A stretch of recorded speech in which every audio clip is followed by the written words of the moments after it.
ہمارے سامنے کچھ واقعات آتے ہیں، نیوز پیپر میں آ جاتے ہیں، ہم واٹس ایپ وغیرہ پر میسج آ جاتا ہے کہ فلاں علاقے میں کسی شخص نے معاذ اللہ ثم معاذ اللہ کسی بچے کے ساتھ تو کسی بچی کے ساتھ، یا کبھی ایسا کام ہم حرام کام سنتے ہیں کہ روح کانپ جاتی ہے کہ یار کوئی ایسا بھی کر سکتا ہے، یہ انسان کر سکتا ہے۔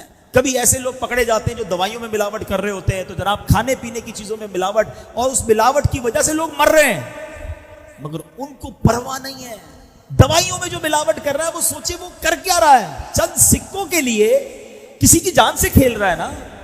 تھوڑے عرصے پہلے ایک اسکینڈل پکڑا گیا کہ بلڈ، خون جو دیا جاتا ہے، خون کب دیا جاتا ہے؟ جب بندہ بالکل سیریس کنڈیشن میں ہو، اس خون میں بھی ملاوٹ کرنے والے کرتے ہیں، کس لیے؟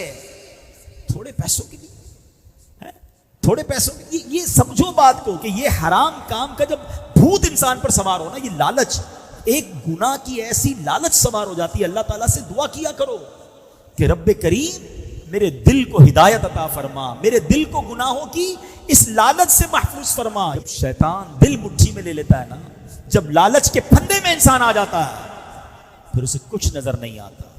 آپ ذرا کربلا کے میدان میں چلے نا، یزیدی کلمہ پڑھنے والے تھے، یہ اذان دیتے تھے، یہ نماز پڑھتے تھے، یعنی بات سمجھ کیسے آتی ہے، کیسے آئے؟ 22,000 یا 21,000 جو یزیدی تھے وہ بھی نماز پڑھتے تھے، ادھر 72 کربلا والے بھی نماز پڑھتے تھے، مگر کیا تھا؟ انہیں کیوں نظر نہیں آیا کہ ہم کس سے لڑ رہے ہیں؟ یہ تو نبی پاک کے نواسے ہیں۔ آقا فرماتے ہیں میرے جنتی نوجوانوں کے سردار ہیں، میرے پھول ہیں، مگر ان ظالموں کی آنکھوں کے سامنے کیسا پردہ آیا؟ What is the reason behind this? سمجھو یہ مال تھا، کسی کو جواہرات کی آفر تھی، کسی کو سرداری کی آفر تھی، کسی کو جناب گورنر بنانے کی آفر تھی، کسی کو پیسے دینے کی آفر تھی۔